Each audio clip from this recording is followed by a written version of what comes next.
안녕하세요. 여러분의 잇몸 주치 닥터 배치과 대표원장 치주과 전문의 배승환입니다. 원장님, 혹시 오늘 어, 주제가 거미 스마일이라고 들었는데, 음, 오늘 20, 30대 젊은 여자분들이 많이 관심을 가지실 것 같아요. 제 주변에도 웃을 때 잇몸이 많이 보이는 친구들이 많거든요. 기분 좋게 웃었는데 친구들이 말상이라고 놀리면 진짜 상처받겠죠. 입 가리고 웃는 것도 이제 벗어나고 싶을 거고요. 그래서 준비했습니다. 오늘 영상 끝까지 보시면요. 여러분은 손으로 입 가리고 웃던 과거와 작별하고요. 연예인 미소로 환골탈태하는 법을 완벽하게 마스터하게 되실 겁니다. 오늘은요. 웃을 때 잇몸이 과하게 노출되는 거미 스마일이 주제입니다. 이 윗입술이 훌러덩 말려 올라가면서 잇몸이 3mm 이상 훤히 드러난다. 이건 단순히 외모 문제가 아니라 치료가 필요한 영역이라고 생각합니다. 오늘은요, 제가 그 해결책을 아주 꼼꼼하게 탈탈 털어드릴게요. 원장님, 잇몸이 왜 이렇게 유독 많이 보이는 걸까요? 원인이 뭔가요? 원인은 크게 네 가지입니다. 첫 번째 원인은 잇몸이 많이 자라서입니다. 치아가 잇몸에 너무 많이 덮여 있는 경우인데요. 옷을 너무 길게 입어서 다리가 짧아 보이는 거랑 비슷하다고 생각하면 됩니다. 유전적으로 잇몸이 두껍고 아래쪽으로 자라는 분들이 주로 이런 경우가 많습니다. 잇몸이 아래로 자라다 보니까 치아가 짧아 보이는 거죠. 이런 분들은 잇몸 성형 시술을 하게 되면 드라마틱하게 좋아집니다. 차후 케이스를 보면서 제가 말씀드릴 거고요.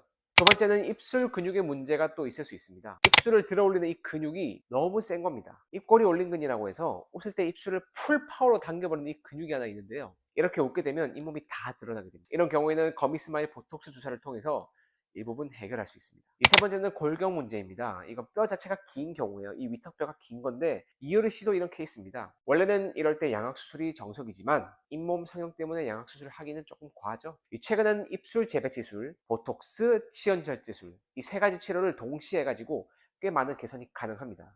제가 직접 치료했던 20대 여자 환자 사진을 보면요. 치아가 정사각형 형태로 좀 짧습니다. 이런 경우 치연절제술을 통해서 내려온 잇몸을 좀 다듬어 주게 됩니다. 이 두 번째 환자는 40대 여자 환자분인데요. 마찬가지로 치아가 짧아서 치연 절제술과 보톡스를 통해서 개선했습니다. 이 마지막은 치아 대칭이 맞지 않아서 잇몸 성형을 하게 된 환자입니다. 잇몸이 많이 보인다기보다는 치아 길이가 살짝 짧고요. 좌우 대칭이 맞지 않아서 균형감 있게 맞춘 케이스입니다. 원장님, 수술이라고 하니까 무서운데 피 많이 나나요? 단계별로 알려주세요.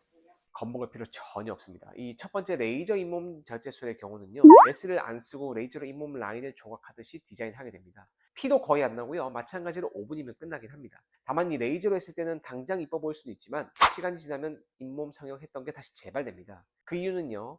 잇몸뼈를 다듬지 않아서입니다. 잇몸은 일정한 두께를 가지고 있는데 잇몸뼈를 다듬지 않고 잇몸만 레이저로 자르게 되면 결국 다시 잇몸이 자라게 됩니다. 그래서 결국 잇몸 성형을 다시 해야 되죠. 그래서 저는 레이저 잇몸 수술을 많이 하진 않습니다. 잇몸 성형은 한 번으로 족하다고 저는 생각합니다. 두 번째 방법은 제가 주로 하는 방법인 치조골 삭제 잇몸 성형입니다. 자, 밑줄 쫙 벨트 치시고요. 잇몸만 자르게 되면 우리 몸의 복구 능력 때문에 거의 100% 재발합니다. 그래서 잇몸 하방에 있는 잇몸뼈를 살짝 다듬어줘야 됩니다. 잇몸이 다시 못 내려오게 바리케이트를 치는 핵심 과정입니다. 이 본원에서는 이렇게 잇몸 성형을 많이 하고 있기 때문에 재발로 인해서 다시 잇몸 성형을 진행하는 분들이 단 한 분도 없습니다. 한 번 방문으로 저랑 볼 일이 없게 됩니다. 이 세 번째는 보톡스인데요. 입술을 올리는 근육이 너무 세게 되면 보톡스 주사를 통해서 입술을 덜 올라가게 만들 수 있습니다. 그러면 웃고 싶어도 입술이 얌전하게 멈추게 되죠. 가성비 끝판왕이긴 합니다. 다만 시간이 지나 보톡스 효과가 떨어지면 다시 맞아야 되는 단점은 있습니다. 네 번째는 입술 재배치술인데요. 아까 말씀드린 잇몸 성형과 더불어서 입술 재배치술을 같이 하게 되면 효과가 극대화됩니다. 웃을 때 입술이 너무 많이 올라가지 않도록 입술 안쪽 근육의 위치를 아래로 낮추어서 고정하는 시술이고요. 뼈 자체가 길거나 근육에 힘이 강한 경우에도 입술이 잇몸을 적절하게 덮어주게 되어서 웃을 때 아주 이쁩니다. 위턱뼈 자체가 아래로 내려온 분들은요. 입술 재배치술까지 하게 되면 아주 이뻐질 수 있습니다. 원장님, 다 들어봤는데 레이저로만 하면 안 되나요? 아까 재발한다는 말이 있던데. 맞습니다. 레이저로만 하게 되면요. 잠깐은 이쁜데요. 뼈를 안 건드리게 되면 잇몸은 결국 다시 자라게 됩니다. 결국 이중 지출하게 되죠. 수술도 또 해야 될 수 있고요. 한 번 할 때 제대로 바리케이트 탁 쳐서요. 재발 없이 한 방에 끝내도록 합시다. 성형 부작용은 없나요? 솔직하게 말씀해 주세요. 부작용은요. 사실상 거의 없는데요. 그래도 그나마 있는 부작용에 대해서 제가 알려드릴게요. 잇몸 성형을 많이 하면요. 일시적으로 조금 시릴 수 있습니다. 특히나 치아를 최대한 길게 늘리고 싶어 하시는 분들은요. 일시적으로 잇몸 뿌리가 드러나게 되죠. 그런 경우에는 양치할 때나 칫솔질 할 때 조금 시릴 수 있습니다.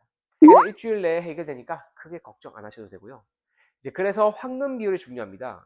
치아도요. 이 가로 세로 비율이 있거든요. 무조건 많이 깎아서 길게 하는 게 다가 아니고요. 치아와 잇몸의 비율을 아는 숙련된 저 같은 의사를 만나야 되는 이유입니다.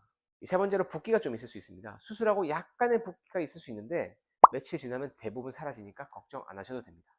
요즘에 바쁜 분들이 많잖아요. 음. 몇 번 퇴원해야 될까요? 한 번만 오시면 되고요. 요즘은 기술이 좋아서 실밥 없이 수술이 가능합니다. 그리고 시술 이후에 바로 일상생활 가능하시기 때문에 지장 없이 회사를 다니시면 되고요. 겁나서 미루던 분들은요, 걱정 말고 내원해 주시면 됩니다. 그럼 시술 시간은 얼마나 걸리나요? 이 시술 시간은 대략 5분 정도면 끝나게 되고요. 마취 포함하면 한 10분 정도 걸릴 수 있습니다. 그렇게 짧나요? 너무 짧기 때문에 걱정 안 하셔도 되고요. 순식간에 끝나게 됩니다. 네, 그럼 통증은 있나요? 아픈 것 때문에 못 받는 분들도 많으실 것 같아요. 이 마취하면 전혀 안 아프고요. 요새는 마취도 단계별로 하기 때문에 마취도 아프지 않게 할 수 있거든요. 치과 공포증 있으신 분들도요. 걱정 붙들어 매시고 닥터베 치과로 내원해 주시면 됩니다. 오늘은 거미스마일 탈주법에 대해서 알아봤습니다. 잇몸 성형은요, 단순히 예뻐지는 수술이 아닙니다. 웃을 때 손으로 입을 가리던 여러분의 자존감을 치유하는 과정이고요. 이제 더 이상 숨지 말고 당당하게 웃길 바랍니다. 오늘 내용이 도움이 되셨다면요, 구독과 좋아요, 그리고 주변에요, 잇몸이 두꺼운 거미스마일 친구가 있다면 이 영상을 공유해 주시기 바랍니다. 지금까지 여러분의 잇몸 주치 닥터배 치과 대표 원장 배상환이었습니다. 또 뵐게요.